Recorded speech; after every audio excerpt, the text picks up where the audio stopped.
കുഞ്ഞുറാണല്ലോ ചിലവർക്ക് ചെയ്ത് നേരെ മാഷിന്റെ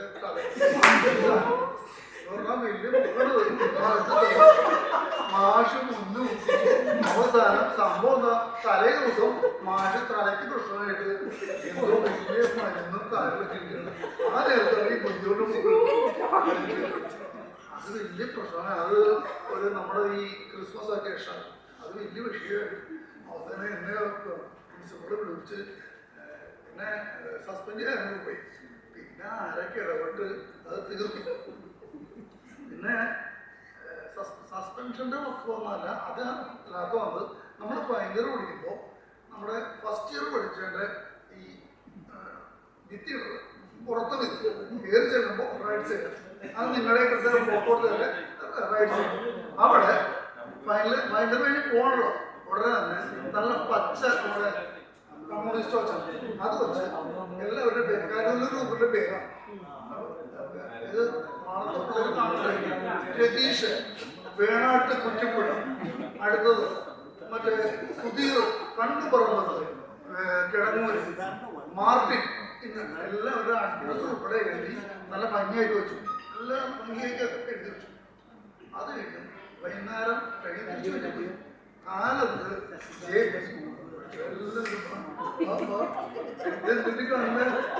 ഈ കാണുന്ന അപ്പൊ മാഷ് ചോദിച്ചു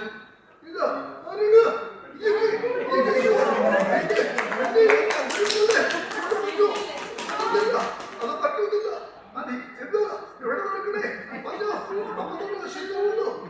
അപ്പൊ നമ്മള് എന്ത് ഈ മാച്ചാല് ഈ ജൂനിയർ പിള്ളേർ കാണും.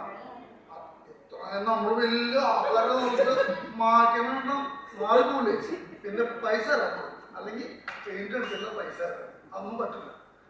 എന്നിട്ട് വൈകുന്നേരം എന്തൊരു മാർഗം വേണ്ടേ ഈ ഇതിന്റെ എന്താ ഈ വരച്ചത് ഇത് ഉരയ്ക്കാനായിട്ട് സാധനം എന്താ മാത്രമേ നമ്മള് ആ സാധനം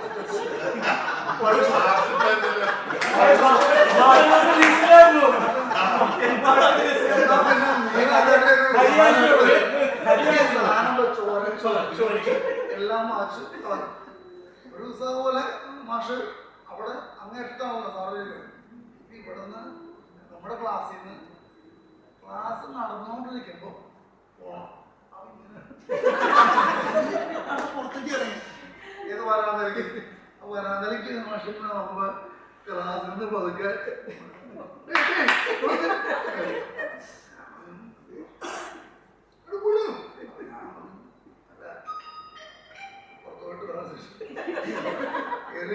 തിരിച്ച് അകത്ത് ഇരുത്തി. അപ്പം ഈ പെൺപിള്ളേരെക്കാളെ അമ്മേന്റെ പകട്ടില്ലാത്ത ചെറിയ പിള്ളേർ ശ്വാസം മാറിയത് അതുപോലെ സുന്ദരികളും ഞാൻ അപ്പം കാലത്ത് ഭാര്യ ഉള്ളത് എടാ അച്ഛൻ പോണ് അവ 50 ദിവസം പോകണം ഇനി അവിടെ പോയിട്ട് മനസ്സിലാവും അത് ഇടി കിട്ടും. സിസ്റ്ററുകളായിട്ട് അച്ഛൻ ഒരു നേരം എല്ലാവരും പ്രത്യേകം തന്നെ പറയാം. സുന്ദരമാണ് ഞങ്ങൾ ഇടയ്ക്ക് കഴിഞ്ഞ ആഴ്ചയും അതിനുമ്പത്തെ ആഴ്ച കണ്ടിരുന്നു അരുൺ. അപ്പൊ അത് ഫോട്ടോ പിന്നെ പോയി അപ്പോഴും പലരെ കാണാറുണ്ട്. പലരുമായിട്ട് നല്ല ബന്ധം ഇപ്പോഴും സൂക്ഷിക്കുന്നുണ്ട്. അതുകൊണ്ട് തന്നെ വരുമ്പോ നമുക്ക് ആ ഒരു ഇതുണ്ട്. നമുക്ക് എല്ലാവരും ഫോട്ടോ നമ്മുടെ ഫോട്ടോസ് കാണുന്നു. എല്ലാവരും നല്ല ഒരു സന്തോഷം. പിന്നെ നമ്മൾ കുടിക്കുമ്പോ ഈ പറഞ്ഞ പോലെ കൈകളോ കാര്യങ്ങളോ ഒന്നുമില്ല. പിച്ചക്കാരെ ഒഴിവാണ് പഠിച്ചുകൊണ്ടിരുന്നത്. അപ്പൊ ഇപ്പൊ നമ്മൾ നോക്കുമ്പോ സംഭവം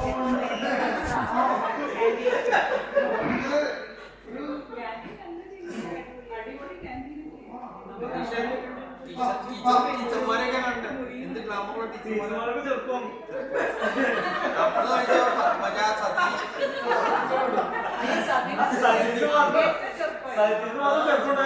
സ്മാർട്ട് ടീച്ചർമാര് അത് അവര് ഒരു കുറിഷ്ടായിട്ട് വരുത്തിക്കണം അല്ലെങ്കിൽ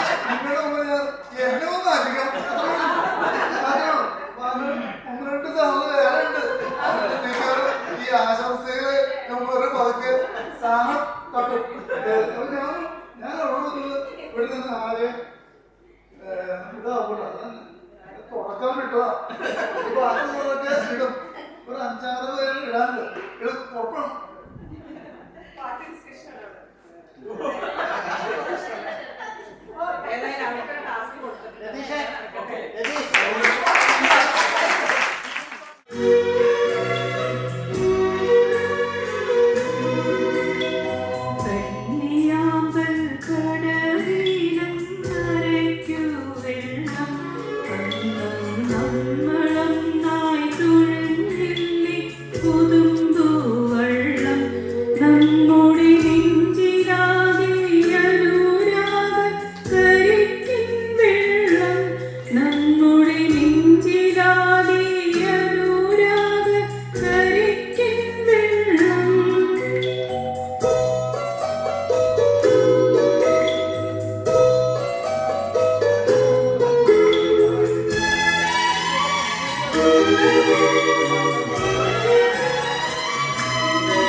ഒത്തിരി നാളുകൾക്ക് ശേഷം പലരെയും കാണുന്നത് തന്നെ അപ്പൊ ഒത്തിരി സന്തോഷമുണ്ട്. ആശ പറഞ്ഞോണ്ട് രാത്രി ഒന്നും ഉറങ്ങാൻ പറ്റുന്നില്ല. ആകെ 2-3 മണിക്കൂർ കഴിഞ്ഞ് രാത്രിയിൽ ഉറങ്ങാൻ പറ്റിയത്. ശരിക്കും പറഞ്ഞിട്ടുണ്ടെങ്കില് രക്തബന്ധത്തെക്കാളും ഉപരിയായിട്ട് നമ്മുടെ ഹൃദയങ്ങളെ ചേർത്ത് നിന്ന സൗഹൃദങ്ങളാണ് എനിക്ക് എപ്പോഴും ഗുണം ചെയ്തിട്ടുള്ളത്. നമ്മള് ബ്രദറാണ് സിസ്റ്ററാണ് എന്നൊക്കെ പറയുന്നതിനൊക്കെ അപ്പുറത്തായിട്ട് നമ്മൾക്ക് വേണ്ടിയിട്ട് നമ്മോട് ഏറ്റവും സ്നേഹത്തോടെയും ആത്മാർത്ഥതയും കൂടിയിട്ട് ചിലപ്പോൾ പലപ്പോഴും നമ്മുടെ സുഹൃത്തുക്കളായിരിക്കും ഉണ്ടാവാം. എൻ്റെ ജീവിതത്തിൽ നിന്ന് എനിക്ക് ഏറ്റവും കൂടുതൽ അനുഭവങ്ങളുള്ള ഒരാളാണ് ഞാൻ. സുഹൃത്ത് ബന്ധത്തിന് അത്രയേറെ പ്രാധാന്യം കൊടുക്കുന്ന ഒരാളാണ്. എൻ്റെ ജീവിതത്തിൽ നിങ്ങൾ ഓരോരുത്തരും എനിക്ക് ഒത്തിരി ഉപകാരങ്ങൾ ചെയ്തു തന്നിട്ടുണ്ട്. നിങ്ങളെൻ്റെ സുഹൃത്തായിട്ടും അതുപോലെ തന്നെ അമ്മയായും പെങ്ങളായും സഹോദരനായും ചിലര് ജ്യേഷ്ഠനും അനുജനും ഒക്കെ ആയിട്ട് ഒരുപാട് ബന്ധങ്ങൾ നിങ്ങൾ എനിക്ക് തന്നിട്ടുണ്ട്. അമ്മയായാലും തീർച്ചയായിട്ടും പറയാൻ കഴിച്ചിട്ടുണ്ടെങ്കിൽ ഒരു അമ്മയുടെ സ്നേഹം എനിക്ക് ആശയങ്ങൾ ഒത്തിരി കിട്ടിയിട്ടുണ്ട്. അത് പറയാതിരിക്കാൻ പറ്റില്ല. എനിക്ക് അത് പറയാനായിട്ട് ഞാനിവിടെ പറയുന്നത് ഒരു ഔചിത്യം ഇത് തോന്നുന്നില്ല. കാരണം വെച്ചിട്ടുണ്ടെങ്കിൽ ഞാൻ മരണം മുൻപേ കണ്ട ഒരാളാണ്. നിങ്ങൾക്ക് എല്ലാവരെയും ഗ്രൂപ്പിൽ ഷെയർ ചെയ്തിട്ടുള്ളതാണ്. എന്നാൽ ഒന്നുകൂടി പറയാൻ ഞാനത്, കാരണം COVID-19 സമയത്ത് ഞാൻ 25% ലെൻസ് വർക്ക് ചെയ്യുന്ന ഒരവസ്ഥയിലോട്ട് പോയി. അപ്പോൾ ശ്രീകുമാർ ആ സമയത്ത് അമൃതയിലായിരുന്നു. ഞാൻ ഒരു ഫസ്റ്റ് ലൈൻ ട്രീറ്റ്മെന്റ് സെന്ററിലായിരുന്നു ഉണ്ടായിരുന്നത്. അപ്പോൾ എനിക്ക് സംസാരിക്കാൻ പറ്റുന്നുണ്ടായിരുന്നില്ല. ഭയങ്കര ചുമ വന്നിട്ട് എനിക്ക് സംസാരിക്കാൻ പറ്റില്ല. അപ്പോൾ നമ്മുടെ ഗ്രൂപ്പിൽ നിന്ന് അറിഞ്ഞിട്ട് ആശ എന്നെ വിളിച്ചു. അപ്പോൾ ആശയോട് എനിക്ക് സംസാരിക്കാൻ പറ്റുന്നില്ല. പക്ഷെ ഞാൻ ആശയ്ക്ക് മെസ്സേജ് ടൈപ്പ് ചെയ്തു. എൻ്റെ ഭാര്യയും എൻ്റെ മക്കളും അവരൊറ്റപ്പെട്ടു പോയി ആശ, ഞാൻ അവരെ ഒന്ന് ആശ്വസിപ്പിച്ചാൽ മതി എന്ന് പറഞ്ഞു. ആ ഒരു കാര്യം മാത്രമേ ഞാൻ ആശയോട് ചോദിച്ചുള്ളൂ. എന്നെ ട്രീറ്റ് ചെയ്ത് എന്നെ രക്ഷപ്പെടുത്തണം എന്നൊന്നും ഞാൻ പറഞ്ഞില്ല. എൻ്റെ ഭാര്യ മക്കൾ അവരെ ഞാൻ ചേർത്ത് അവരെ ഒറ്റപ്പെട്ടു പോയി. അവരുടെ ഫീലിംഗ് അത് വല്ലാത്തൊരു ഫീലിംഗ് ആയിരുന്നു. വീടുകൾ ചുറ്റുമുള്ള വീടുകളെല്ലാം വാതിലടച്ചു. എനിക്കാണ് ആദ്യം ആ ഏരിയയിൽ കോവിഡ് വന്നത്. അപ്പോൾ ആ വീടുകളെല്ലാം ചുറ്റും അടച്ചു. എൻ്റെ ഭാര്യയും മക്കളും ഒറ്റപ്പെട്ടു പോയി. ഞങ്ങൾ അങ്കമാലിയിലല്ലോ, കോട്ടയത്തല്ലേ. അപ്പം അവളുടെ റിലേറ്റീവ്സും അകലെ, എൻ്റെ റിലേറ്റീവ്സും അകലെ, ആരും ഇല്ലാത്തൊരവസ്ഥയിൽ അവള് ഭയങ്കര ടെൻസ്ഡായി. മോക്ക് കോവിഡ് ഉണ്ട്, വൈഫിന് കോവിഡ് ഉണ്ട്, മോന് കോവിഡ് ഇല്ല. അപ്പൊ അവനെ ഒറ്റയ്ക്കിട്ട വീട്ടില് അന്ന് അവൻ ചെറിയ കുട്ടിയാണ്. അപ്പൊ അവനെ ഇട്ടേച്ച് പോകാനായിട്ട് വൈഫിനും പറ്റത്തില്ല. അപ്പൊ അവരാ വീട്ടിൽ തന്നെ നിൽക്കുകയാണ്. അപ്പൊ ഞാൻ ഭയങ്കരമായിട്ട് അത് മാത്രം ആശയം പറഞ്ഞത്. എൻ്റെ വൈഫിന് നമ്പർ ഇട്ട് കൊടുത്തു. വൈഫിനെ വിളിച്ചു. വൈഫിനെ ആശയം വിളിച്ചിട്ട് പറഞ്ഞു, സിബി ഒന്നുകൊണ്ടും പേടിക്കണ്ട, ഞാൻ കൂടെയുണ്ട്. എന്ത് വേണമെങ്കിലും ഫുഡോ എന്ത് സാധനം ഞാൻ അവിടെ എത്തിക്കാം, ഒന്നും മോള് പേടിക്കണ്ട. ഷൈജുവിന് എല്ലാ ട്രീറ്റ്മെന്റിന്റെ കാര്യം ഞാൻ നോക്കിക്കോളാം, മോള് വിഷമിക്കേണ്ട. ആ ഒരു വാക്ക് എൻ്റെ വൈഫിനും എൻ്റെ മക്കൾക്കും ഈ ലോകത്തിൽ ദൈവം താഴെ ഇറങ്ങി വന്ന് അവരോട് സംസാരിച്ചായിട്ടാണ് അവർക്ക് ഫീൽ ചെയ്തത്. അപ്പോൾ ആ സമയത്ത് ഞാൻ അവിടെയായിരുന്നു. എനിക്കറിയത്തില്ല ആശ എങ്ങനെ എനിക്ക് വേണ്ടിയിട്ട് ഡോക്ടേഴ്സിനെ വിളിക്കുന്നു, പലരും വിളിക്കുന്നുണ്ട്, പല ആസ്ട്ര മെഡിസിറ്റി ഡോക്ടേഴ്സിനെയൊക്കെ കൺസൾട്ട് ചെയ്യുന്നുണ്ട്. അപ്പൊ അങ്ങനെ എല്ലാം ചെയ്യുന്നുണ്ട്. എനിക്ക് എല്ലാ ദിവസവും രാവിലെയും വൈകിട്ടും ഇടയ്ക്കിടയ്ക്ക് ആശയുടെ മെസ്സേജുകൾ വരും. അതായത് എനിക്ക് സംസാരിക്കാൻ പറ്റുന്നത് എനിക്ക് ഓഡിയോ റെക്കോർഡ്സ് ആയിട്ട് ഇടും. ഷൈജു പേടിക്കേണ്ട, സിബി കുഴപ്പമില്ല, മക്കളുടെ സുഖമായിട്ടിരിക്കുന്നു എന്ന പോലെ. ഷൈജിനൊന്നുമില്ല, ഒന്നുമില്ല. പെട്ടെന്ന് റിക്കവർ ചെയ്ത് എൻ്റെ കൂടെ പിറപ്പാണ്, എൻ്റെ ബ്രദറിന്റെ സ്ഥാനമാണ്. അപ്പൊ അതുകൊണ്ട് ഞാൻ കൂടെ ഉണ്ട്, ഒന്നും പേടിക്കേണ്ട, എല്ലാം ചെയ്തോളാം. അപ്പൊ എനിക്ക് മറ്റുള്ള എൻ്റെ തൊട്ടപ്പുറത്തുള്ള ബെഡിലുള്ളവരെല്ലാം മരിച്ചാ കൊണ്ടുപോയിക്കൊണ്ടിരിക്കുന്നു. അപ്പൊ എനിക്ക് മരണം ഉറപ്പായി. കാരണം വെച്ചിട്ടുണ്ടെങ്കിൽ എന്നെക്കാളും ആരോഗ്യമുള്ളവരൊക്കെ മരിച്ചു പോയിക്കൊണ്ടിരിക്കുന്നു. അപ്പോൾ ഞാൻ ശരിക്കും പറഞ്ഞ മരണത്തെ മുന്നിൽ കണ്ടു. അപ്പൊ എനിക്ക് ആശ്വാസമുണ്ട്, എൻ്റെ ഭാര്യയും മക്കളെയും സംരക്ഷിക്കാൻ ഒരാളുണ്ട് എനിക്ക് എന്നുള്ള വലിയൊരു വിശ്വാസം. അപ്പൊ ഞാൻ അതൊക്കെ ആശ്വസിച്ചു. അത് കഴിഞ്ഞിട്ട് അവിടെ ഗവൺമെന്റ് ഹോസ്പിറ്റലായിരുന്നു. അവിടെ നിന്ന് വേറെ സ്ഥലത്ത് നിന്ന് ആംബുലൻസ് ഒന്ന് തന്നെ കൊണ്ടുപോയി ഹോസ്പിറ്റലിൽ വന്നു. നല്ല ട്രീറ്റ്മെന്റ്, ഓക്സിജൻ കിട്ടിയപ്പോൾ തന്നെ പകുതി ആശ്വാസം കിട്ടി എനിക്ക്. ഓക്സിജൻ വന്നു. ഡോക്ടേഴ്സ് 3 നേരം എല്ലാം മാത്രം നോക്കാൻ ഡോക്ടേഴ്സ് വരുന്നുണ്ട്. അപ്പൊ ബാക്കിയുള്ള പേഷ്യൻസ് എന്ന് പറഞ്ഞിട്ടുണ്ടെങ്കിൽ അത് ഞാനെന്തോ ഒരു VIP പോലെയാണ് ആ ഹോസ്പിറ്റലിൽ മറ്റുള്ളവർക്ക് ഫീൽ ചെയ്ത്. എനിക്കിതിനെ കുറിച്ച് അറിയത്തില്ല. ആ ഡോക്ടേഴ്സ് വന്നിട്ട് എന്നോട് ചോദിക്കും, എന്തിനാണ് കംപ്ലൈന്റ് ചെയ്യണേ, തനിക്ക് ഇവിടെ എന്തിൻ്റെ കുറവ്, ഞങ്ങളെല്ലാം നോക്കുന്നുണ്ടല്ലോ. പിന്നെ DMO വിളിക്കുന്നു, RMO വിളിക്കുന്നു. അവരിങ്ങനെ എപ്പോഴും വിളിച്ചുകൊണ്ടിരിക്കുക എൻ്റെ കാര്യത്തെക്കുറിച്ച് അറിയാനായിട്ട്. അപ്പോൾ എന്നെ മാത്രം പുറത്തു കൊണ്ടുപോയി CT സ്കാൻ എടുക്കുന്നു, പുറത്ത് ലാബിലും ബ്ലഡ് ടെസ്റ്റ് ചെയ്യുന്നു. അതുപോലെ തന്നെ വില കൂടിയ മരുന്ന് എനിക്ക് ഇഞ്ചക്ട് ചെയ്യപ്പെടുന്നു. അതായത് ഒരു 30,000 രൂപയോളം വിലയുള്ള മെഡിസിൻസ് ആണ് എനിക്ക് അന്ന് ചെയ്തത്. അപ്പോൾ ആ സമയത്ത് ഫസ്റ്റ് ഡോസ് ഇഞ്ചക്ഷൻ എടുക്കുമ്പോൾ എൻ്റെ അമ്മ, മരിച്ചുപോയ എൻ്റെ അമ്മ, 2ാമത്തെ വാർഷികത്തിൻ്റെ അന്നാണ് എനിക്ക് ഫസ്റ്റ് ഡോസ് ഇഞ്ചക്ഷൻ എടുക്കുന്നത്. ആ സമയത്ത് എൻ്റെ അമ്മ വന്ന് എൻ്റെ അടുത്ത് വന്നിരുന്ന് എന്നെ മടിയിൽ കിടത്തി തലോടുന്ന, എനിക്ക് അവനെടുത്തുണ്ടായിരുന്നു. അമ്മയുടെ മടിയിൽ തലവെച്ചിടന്ന് കല്യാണം കഴിഞ്ഞിട്ടുണ്ടായിരുന്നു. ഞാൻ മരിക്കുന്നവരെ അമ്മയോട് അതുപോലെ സ്നേഹമായിരുന്നു എനിക്ക്. ആ മരിച്ചുപോയ എൻ്റെ അമ്മ അടുത്ത് വന്നിരുന്ന് തലോടുന്ന ഒരു ഫീലിംഗ് എനിക്ക് അനുഭവിച്ചു. ആദ്യമായിട്ട് ഞാൻ അന്ന് കുറച്ചു നേരം മയങ്ങി. അപ്പോൾ അത് പറഞ്ഞ എനിക്ക് ആശയക്കാരുന്ന അമ്മയുടെ സ്നേഹം കിട്ടിയെന്ന് ഞാൻ ആത്മാർത്ഥമായിട്ട് പറഞ്ഞു കേട്ടോ. നിങ്ങൾ അങ്ങനെ ചെറുതാക്കി കാണരുത്. ഞാൻ അങ്ങനെ തന്നെയാണ്. ഞാൻ ഭയഭക്തി ബഹുമാനത്തോടെയാണ്. കാരണം ഒരു പെങ്ങളെന്ന് പറഞ്ഞാൽ അപ്പുറത്തായിട്ട് ഒരു അമ്മയുടെ വാത്സല്യം കിട്ടിയിട്ടുണ്ട്. അത് അങ്ങനെയാണ്. അതുകൊണ്ടാണ് എന്നെ കെയർ ചെയ്തിട്ടുണ്ട്. അതുപോലെ അതെനിക്ക് പറയാതിരിക്കാൻ പറ്റില്ല. പിന്നെ നിങ്ങളെല്ലാവരും അതുപോലെ എനിക്ക് ഓരോ ആവശ്യങ്ങളിലും എൻ്റെ സ്വന്തം സഹോദരന്മാരും സഹോദരികളും ചെയ്യുന്നേക്കാൾ കൂടുതൽ ഉപകാരം നിങ്ങൾ പലപ്പോഴും ചെയ്തിട്ടുണ്ട്. അതുകൊണ്ട് തന്നെയാണ് ഫസ്റ്റ് ഇയർ വന്ന സമയത്ത് തന്നെ എന്നെ അസോസിയേഷൻ സെക്രട്ടറി ആയിട്ട് തിരഞ്ഞെടുക്കുകയും പലരും പറഞ്ഞ സെക്കൻഡ് ഇയർ ആണ്. അല്ല എനിക്കറിയാലോ ഫസ്റ്റ് ഇയർ ആണ്. പിന്നെ മണി അന്ന് ഫസ്റ്റ് ഇയർ ആയിട്ട് എനിക്ക് പലതും അറിയത്തില്ല. അപ്പം അതുകൊണ്ട് നമ്മുടെ എന്താ പറയുക, 10th ശ്രീ KVS മണി എന്ന് പറഞ്ഞ ആളായിരുന്നു വരാമെന്ന് ഏറ്റത്. ഞാൻ പോയി കണ്ടധികം വരാമെന്ന് ഏറ്റു. പക്ഷെ അസോസിയേഷൻ ഇനാഗ്രേഷൻ ചെയ്ത് ഒരു ദിവസം മുന്നേ അവരുടെ സെക്രട്ടറി വിളിച്ചിട്ട് പറഞ്ഞു വരാൻ പറ്റത്തില്ല സാമാൻ എന്ന് പറഞ്ഞു. പെട്ടെന്നാണ് മണി ബ്രാഞ്ച് മാനേജർ ആയിട്ടുള്ള SBT മാനേജർ അറേഞ്ച് ചെയ്ത് കൊണ്ടുവന്ന് നമ്മുടെ ഫംഗ്ഷനൊക്കെ മനോഹരമാക്കിയത്.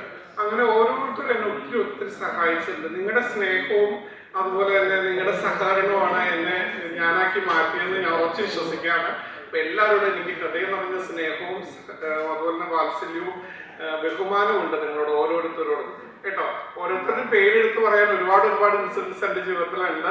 ഞാൻ അതുകൊണ്ട് എന്റെ സഹോദരങ്ങളുടെ വീട്ടിൽ പോകുന്ന പോലെ നിങ്ങളുടെയൊക്കെ വീടുകളിൽ വരുന്നത്. ഞാൻ മാക്സിമം എല്ലാവർക്കും വീട്ടിൽ വരാൻ ശ്രമിക്കാറുണ്ട്. എനിക്ക് ഇനിയും കുറെ പേരുടെ വീട്ടിൽ വരാനുണ്ട്. ഞാൻ വരും. എന്താണ് ഈ 50 കഴിഞ്ഞാൽ തിരിഞ്ഞു നടക്കണമെന്നല്ലേ പറഞ്ഞേക്കാം. അതുകൊണ്ട് ഞാനിനി ഉറപ്പായിട്ട് തിരിഞ്ഞ് നിങ്ങളുടെയൊക്കെ വീടുകളിലോട്ട് തിരിഞ്ഞു വരും, ഉറപ്പ്. എന്റെ വൈഫ് പറയും, എപ്പോഴും പറയും, നിങ്ങൾക്ക് കൂട്ടുകാരെന്ന് വെച്ചിട്ടുണ്ടെങ്കിൽ ജീവനാണ്. അതെ, എനിക്ക് നമ്മുടെ ശങ്കര കോളേജ് മാത്രമല്ല 10ാം ക്ലാസ്സിൽ പഠിച്ചാണെങ്കിലും അത് കർഷക കൂട്ടായ്മയിലാണെന്നുണ്ടെങ്കിലും അങ്ങനെ ഞാൻ വലിയ കർഷകനൊന്നുമല്ല, പക്ഷെ കർഷകർ സ്നേഹിക്കുന്ന ഒരാളാണ്. അപ്പൊ ഞാൻ ഇങ്ങനെ എല്ലാവരുടെയും വീടുകളിൽ പറ്റാവുന്നിടത്തൊക്കെ പോവുകയൊക്കെ ചെയ്യും. അപ്പൊ പിന്നെ എന്താ പറയാ, എന്റെ ഈ ജീവിതം വളരെ ക്ഷണികമാണെന്ന് വിശ്വസിക്കുന്ന ആളാണ്. എപ്പോ വേണമെങ്കിലും ഞാൻ അല്ലെ അതിനെ കുറിച്ച് പറയുന്നില്ല. അങ്ങനെ ആ കുറച്ച് സമയമുള്ളൂ നമുക്ക്. അപ്പൊ ഞാൻ ശ്രീദേവിയുടെ വീട്ടിൽ ചെന്നു. വലിയ നിലയിൽ അതായത് ശ്രീദേവിക്ക് ഫീൽ ചെയ്യും, അതൊന്നും അങ്ങനെ പറയുന്നില്ല. ഹൗസ് വൈഫായിട്ട് ഹസ്ബൻഡിന്റെ അമ്മയെ ഒരു കൊച്ചു കുഞ്ഞിനെ പോലെ നോക്കുന്നത്.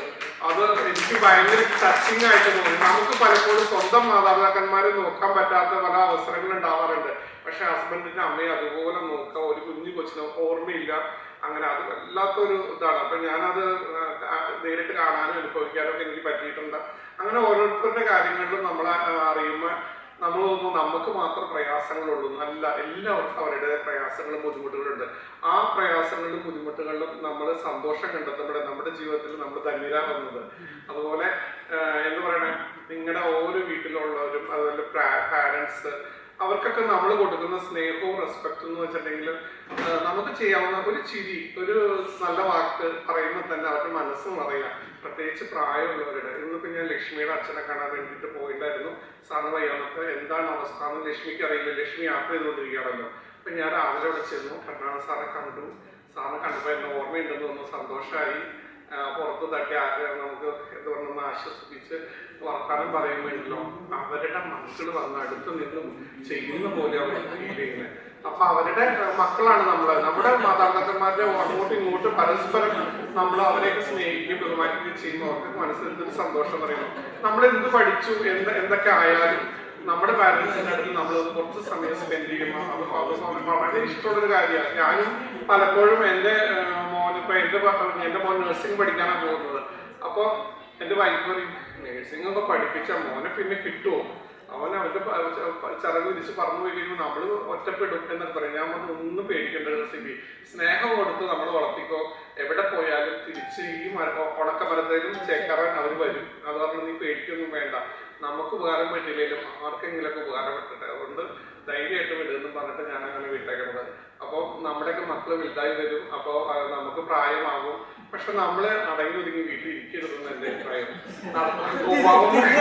പോകാവുന്ന സ്ഥലത്തൊക്കെ പോകണം, കാണാവുന്ന ഏരിയകളെല്ലാം കാണണം. അതൊക്കെ എനിക്ക് നിങ്ങളോട് പറയാനുള്ളത്. പൈസ വരും പോകും, പക്ഷെ സ്നേഹബന്ധത്തിന് ഒരിക്കലും ഒരു അവസാനം ഉണ്ടാവില്ല കേട്ടോ. ബോറടിപ്പിക്കാമെന്ന് തോന്നുന്നു. പിന്നെ ഒരു കാര്യം കൂടി ഞാൻ പറയാൻ ഉദ്ദേശിക്കുന്നത് വെച്ചിട്ടുണ്ടെങ്കിൽ, ഞാൻ ഇപ്പൊ ഓടി വന്ന മനസ്സിലോട് വന്നൊരു കാര്യമാണ്. നിങ്ങൾക്ക് എല്ലാവിധ ആശംസകളും പറയാനാണ് ഞാനിവിടെ വന്നത്. അത് പറയാൻ മാത്രമേ ആശംസിക്കുന്നു. ഇപ്പൊ എല്ലാവർക്കും എല്ലാവിധ ഐശ്വര്യവും അഭിവൃദ്ധിയും അതുപോലെ തന്നെ ജീവിതത്തിൽ ഔന്നത്യങ്ങളും ഉണ്ടാവട്ടെ എന്ന് ഞാൻ പ്രാർത്ഥിക്കുന്നു, ആശംസിക്കുന്നു. പിന്നെ നിങ്ങളെയൊക്കെ കാണാൻ പറ്റിയില്ലേ, ഈ അവസരം മിസ് ചെയ്തു പോയവർക്ക് ഭയങ്കര മിസ്സിങ് ആയിരിക്കും കേട്ടോ. അപ്പൊ അവർക്ക് വേണ്ടിയിട്ട് നമുക്ക് എന്താ പറയണേ, അടുത്ത പ്രാവശ്യം വരാനൊരു പ്രചോദനമാവട്ടെ. CD ഒക്കെ ആയിട്ട് നമ്മൾ അവർക്ക് കൊടുക്കുമ്പോൾ ഉറപ്പായിട്ടും അവർക്ക് നെക്സ്റ്റ് ടൈം ഇതിലും കൂടുതൽ ആൾക്കാർ ഉണ്ടാകും എന്ന് ഞാൻ വിചാരിച്ചിരുന്നു. 1-2 പേരോടും വരാനുണ്ടായിരുന്നു, അവർക്ക് വരാൻ പറ്റിയില്ല. അത് ചില സാങ്കേതിക കാരണങ്ങൾ കൊണ്ടൊക്കെ ആയിരിക്കും എന്ന് വിചാരിക്കുന്നു. പിന്നെ എന്താ പറയണേ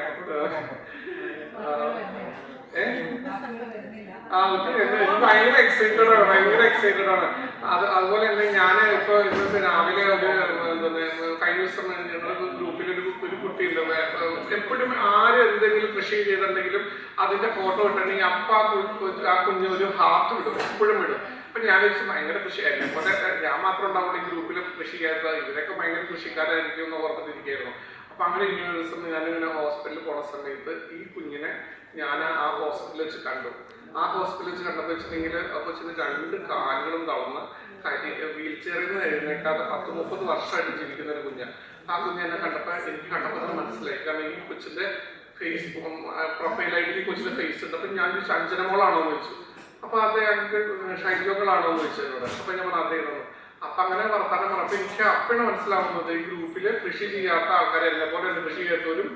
ഞാൻ കുറച്ച് കൃഷി ചെയ്യട്ടോ, മണിയുടെ പ്രേരണ കൊണ്ട് കുറച്ച് മുളകും അതും ഇതൊക്കെ ഞാൻ കൃഷി ചെയ്യുന്നുണ്ട്. അങ്ങനെയാണ് കൃഷിയോട് എനിക്ക് താല്പര്യം വന്നത്. അപ്പം ആ കുഞ്ഞിന് ഒരു ആഗ്രഹം എന്നോട് ഇന്നലെ പറഞ്ഞു. ഞാനൊരു ഗ്രൂപ്പിൽ പറഞ്ഞു ഞാനിങ്ങനെ ഗെറ്റ് പോകാണെന്ന്. അപ്പൊ ആ കുഞ്ഞ് എന്നോട് പറഞ്ഞു ആശ ചേച്ചിനെ കാണുമ്പോ എന്റെ അന്വേഷണം ഒന്ന് പറയണോന്ന്. ഞാൻ വന്നപ്പോ എന്റെ ഭാര്യയും മക്കൾ അന്വേഷണം പറയാൻ പറഞ്ഞു കൂടാതെ ഞാൻ ആ കുഞ്ഞിന്റെ കാര്യം പറഞ്ഞു. ആശ അപ്പ തന്നെ ആ കുഞ്ഞുമോക്ക് ഒരു മെസ്സേജ് അപ്പ തന്നെ ആ കൊച്ചിന്റെ ഐഡിയിലോട്ട് ഇട്ട് കൊടുത്തു. കാണോട്ടോ മോളെ എന്ന് പറയട്ടെ പറഞ്ഞു. അതാണ് സ്നേഹം. നമ്മള് മറ്റുള്ളവർ സ്നേഹിക്കാൻ കിട്ടുന്ന ഒരു അവസരവും നമ്മൾ പാഴാക്കരുത്. കൊച്ചു കാര്യങ്ങൾ ചെയ്ത് വലിയ നമ്മുടെ മനസ്സുകളുടെ മറ്റുള്ളവരുടെ മനസ്സുകളിൽ ഇടപിടിക്കുക. അത് മാത്രമേ എനിക്ക് നിങ്ങളോട് പറയാനുള്ളൂ. അപ്പൊ നിങ്ങൾക്ക് എല്ലാവിധ ആശംസകളും നേർന്നുകൊണ്ട് ഞാൻ വാക്കുകൾ എല്ലാവരും പ്രത്യേക സ്നേഹവും നന്ദി അറിയിക്കുന്നു. ഉത്തരാ സ്വയംവരം കഥകളി കാണുവാൻ ഉത്രാടരാത്രി പോയിരുന്നു. കാഞ്ചന കസവുള്ള പൂജേലയുടുത്തവൻ നെഞ്ചയുമമ്പുമായി വന്നിരുന്നു. ഉത്തരാ സ്വയംവരം കഥകളി കാണുവാൻ ഉത്രാടരാത്രി പോയിരുന്നു. ഞാൻ പോയിരുന്നു. ഇരയിമ്മൻ തമ്പി നൽകും ശൃംഗാര പദലഹരി. ഇരയിമ്മൻ തമ്പി നൽകും ശൃംഗാര പദലഹരി തിരുസ്വപ്നവേദികളിലലിഞ്ഞു ചേർന്നു. കരളിലെ കളിത്തട്ടിലറുപതു തിരിയിട്ട കഥകളിലിളകുകളിലിഞ്ഞു നിന്നു. ഉത്തരാ സ്വയംവരം കഥകളി കാണുവാൻ ഉത്രാടരാത്രി പോയിരുന്നു. ഞാൻ പോയിരുന്നു. കുടമാളൂർ സൈരന്ദ്രിയായി മാങ്കുളം ബൃഹന്തളയായി ഹരിപ്പാട്ടു രാമകൃഷ്ണൻ വലലനായി.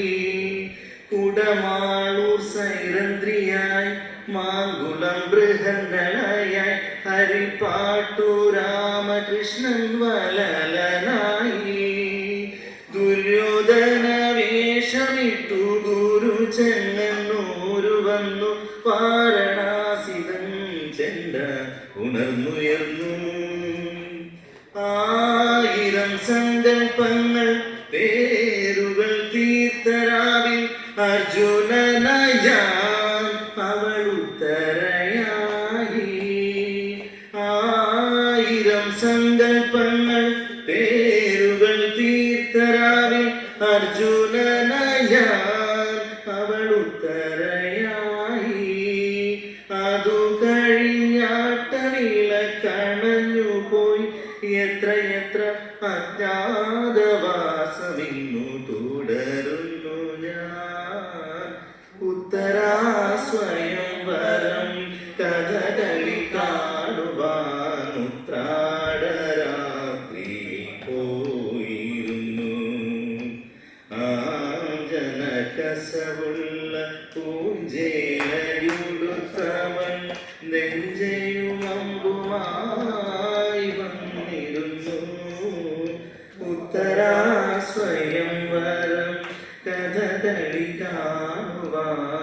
ഉത്രാടരാത്രി പോയിരുന്നു ഞാൻ പോയിരുന്നു. First of all, I confess that I am not an orator. ഞാൻ ഒരു പ്രാസംഗികനല്ല. I am more like a celebrity like Ashalata.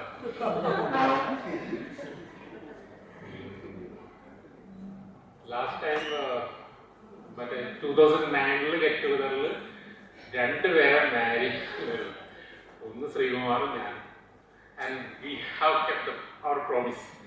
Both of got married. I think this emotional quotient കൂടിയ ആൾക്കാരോട് സംസാരിച്ചു, especially നമ്മുടെ Shaiji. No, I think I should not go to that.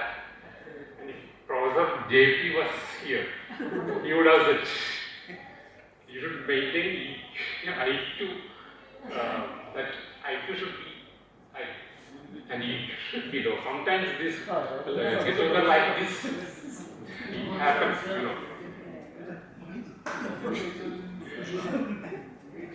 First of all, I think KVS Mani should have remembered about Dr. V.S. Krishnan. Mani.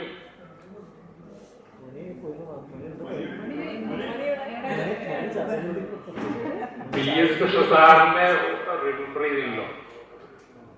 MD.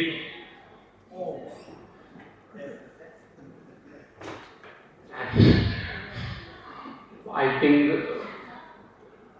Mani should have made his way to low pressure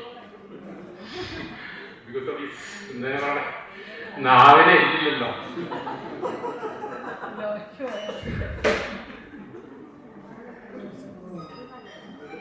B.S. Krishnan സാറിന്റെ അടുത്ത് കിട്ടിയത് ശരിയായത്. But don't think that your English should be very perfect. I happened to visit B.S. Krishnan sir's chamber once. What a vocabulary!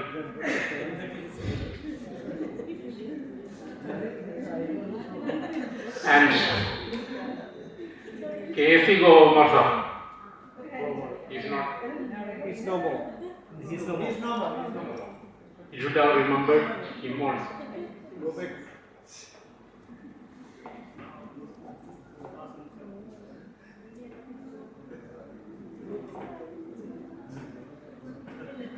ഇതിന്റെ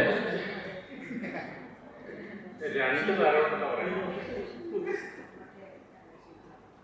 PG ക്ലാസ്സിൽ attend ഇവിടെ നമ്മുടെ ബാച്ചിന് PG എന്ന് പറയുന്നത് I think വിനോദും Sridevi.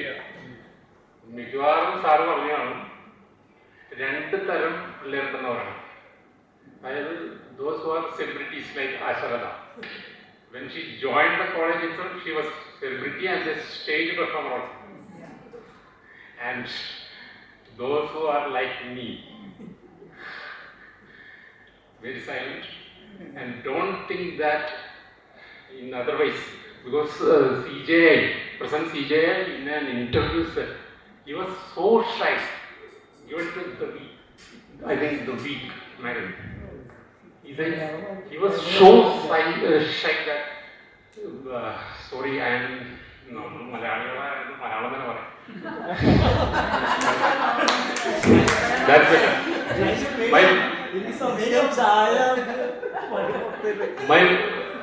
My forefathers and who visited foreign countries used to say, whoever we to say that this is first language, this is favorite language, because after all we are Malayalam. And ഇപ്പൊ എനിക്ക് മനസ്സിലായത് ഇവിടെ ഇരിക്കുന്ന ഞാൻ ഒഴിച്ച് ബാക്കി എല്ലാവരും foreign country, ചിലപ്പോൾ വിനോദം ഉണ്ടാവും, ബാക്കി എല്ലാവരും ഫോറിൻ കൺട്രി വിസിറ്റ് ചെയ്തോ. ഒരുപക്ഷെ NRIs ആണ്. Pratheesh, our friend Pradesh, he is an NRI, and I think Shaji is also an NRI. Both of them from Africa. Anyway, out of India. Malawi. Yes, Malawi. So Jaishankar അപ്പോ എന്റെ കിളി പോയി. സമൂഹം ഒറ്റയ്ക്ക് പാടാം.